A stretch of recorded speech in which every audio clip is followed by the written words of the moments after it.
Things are really starting to heat up in The Mandalorian Season 2, Chapter 14, The Tragedy.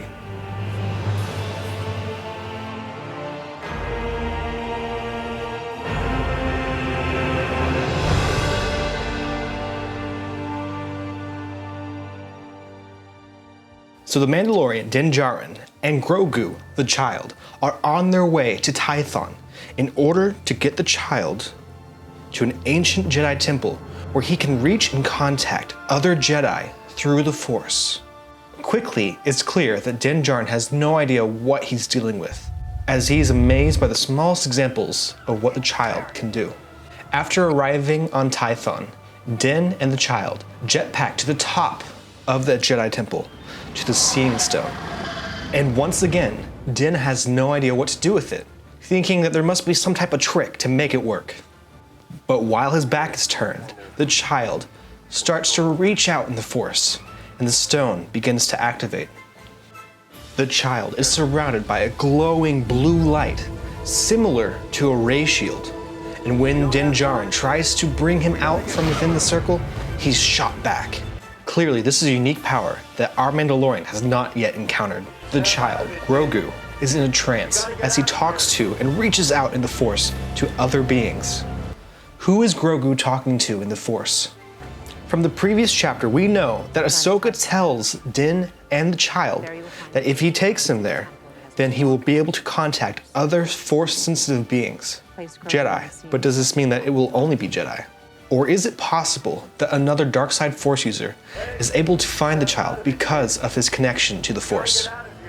As the child is reaching out in the Force, Din encounters another threat as Slave One comes barreling through the atmosphere.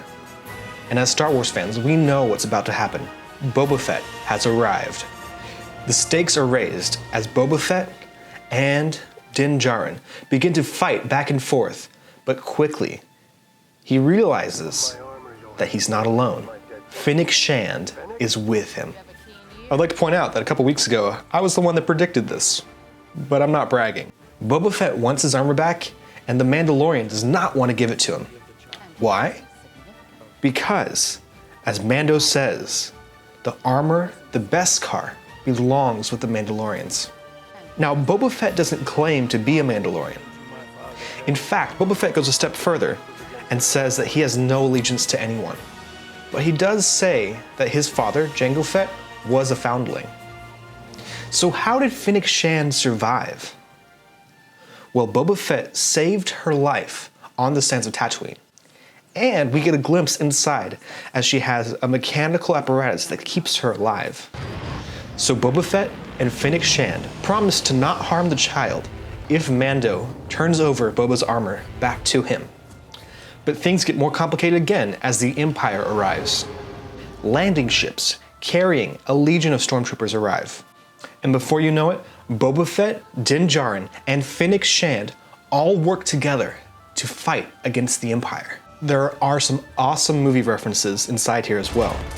Some to classic westerns, but one of my favorite being Fennec Shand's use of the boulder to mow down stormtroopers. Now, Star Wars fans also know that this is a reference to Indiana Jones and what his fate could have been. So Boba Fett tells Mando that there's a large bounty on the child now. But how large is the bounty on the child? Well, during their conversation, Boba Fett reveals to the Mando that there's a large enough bounty to buy several sets of Beskar armor. Now we know that Beskar is one of the most precious minerals in Star Wars, and it does not come at a cheap price. In fact, when Mando receives his collection of Beskar from the Empire, he becomes one of the wealthiest bounty hunters in all of Navarro, inspiring looks of suspicion even from other Mandalorians. And now, having a bounty on the child that's high enough to buy 10 sets of Beskar armor means that the Empire needs the child in order to do something dark and sinister. So what does the Empire want to do with the child? Well, as our heroes fight the Empire, it becomes clear that they're not willing to stop at any cost to get the child. In fact, Moff Gideon even bombards the Razor Crest, exploding it, leaving Mando without a ship. And on top of that, Moff Gideon launches dark troopers to go and kidnap the child. First featured in the video game Star Wars Dark Forces, dark troopers are robotic Imperial droids used to hunt and kill. In the lore, they were both exoskeleton suits for actual human use and also autonomous droids used to fight.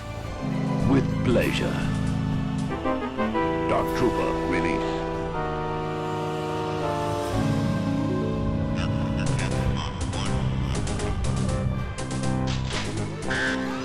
Now in canon, we've seen them only once before, in Star Wars Rebels, when Grand Admiral Thrawn duels with a dark trooper, and seemingly wins.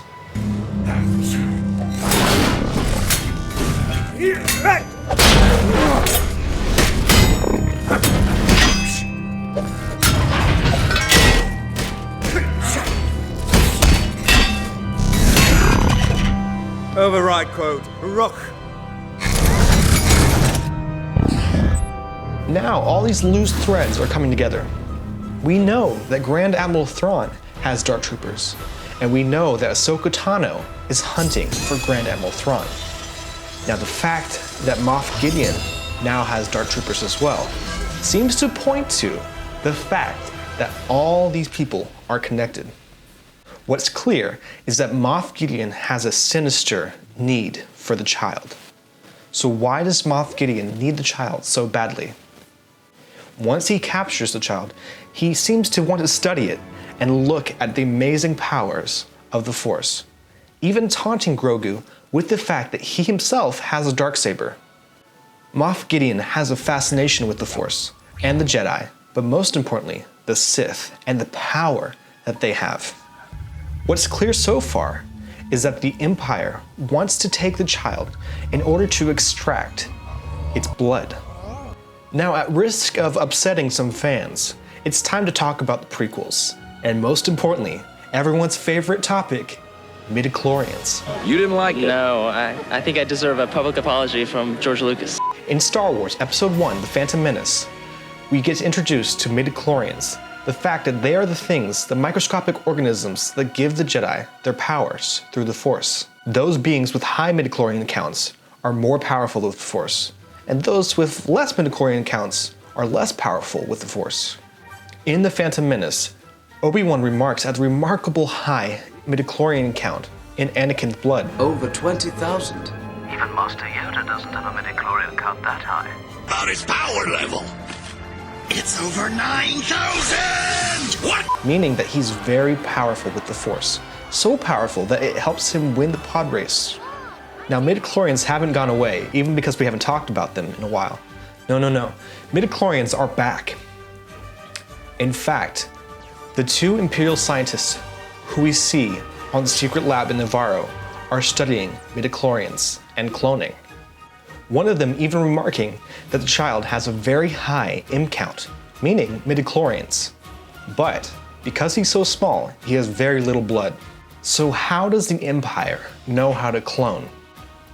Well, we know from the prequels that the Republic used cloning to build their grand army. But the Empire quickly phased that out in favor of more recruits, actual stormtroopers, individual people with deep loyalty to the Empire. Part of this was out of fear from the Emperor that the Kaminoans were too powerful by using cloning.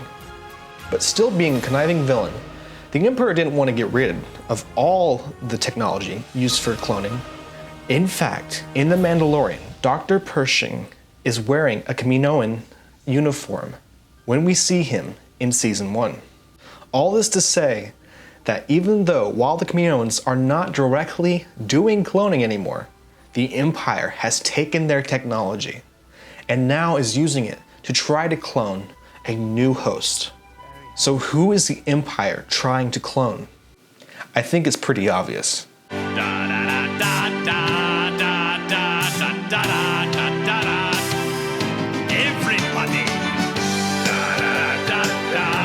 After Return of the Jedi, there's a huge power vacuum, as the Empire is quickly trying to find who will lead them. And those zealots that want deeply for the Empire to survive know that they need an emperor. So does someone claim power? Or does the Empire try to save their own emperor through the power of cloning? Now, at the risk of upsetting the other set of Star Wars fans, the sequel trilogy has not been forgotten. Rey Skywalker. Whether it's Snoke or the Emperor, we know there's cloning going on by the Sith. Could it be that these early stages are the zealots of the Empire trying to save the Emperor through the dark side, through the Force, through the midi-chlorians in the child's blood, in order to build a new Sith Order, a new Empire, run by the same Emperor? And who is at the center of this? Grand Admiral Thrawn and Moff Gideon. Moff Gideon is fascinated with the dark side of the Force and wants to rule the galaxy as a Darth Vader type character. So far as we can tell, Moff Gideon has no Force powers. Part of the reason we know this is because he is fascinated by the power that the child has. So what does this mean for the rest of the series? Well, we know that Din Djarin has to rescue the child. Now, whether he's interested in stopping the Empire is a whole nother question. And a lot of this is up to the New Republic, and it's not even his responsibility. Din is not interested in fighting a war. He is only interested in saving the child and completing his mission of safely delivering the child to a Jedi. So, if Ahsoka Tano will not train Grogu, then who will? There are very few Jedi that have survived past Return of the Jedi. Now we know that Luke Skywalker is alive. But we also know that if Grand Admiral Thrawn survived the end of Star Wars Rebels, then there's another Jedi that survived as well. Of course, I'm talking about Ezra Bridger. Now I want to make it clear that after Return of the Jedi, as far as we know, there aren't any other Sith in the galaxy. But that's only as far as we know. Could there be other Sith, other dark side Force users out there? Well, of course. And in fact, it's very likely. In the expanded universe, there were many dark side Force users that lived past Return of the Jedi. Could there be a form of someone like Snoke that takes Grogu and starts to train him in the ways of the dark side? It is possible, but not if Mando has anything to say about it. Because Mando sees Grogu as his own child, as someone who needs to be protected and cared for, and he would not let anything happen to him so long as he lives. I know that Mando will continue to fight to save the child. Let me know what you think though. Do you think Grogu will be saved before the end of the season? Do you think Ahsoka will help them? And what about the Republic? What are they doing about this Empire problem? Let me know what you think down in the comments. Guys, thank you so much for watching. If you enjoyed this video, then please share it. And as always, may the Force be with you.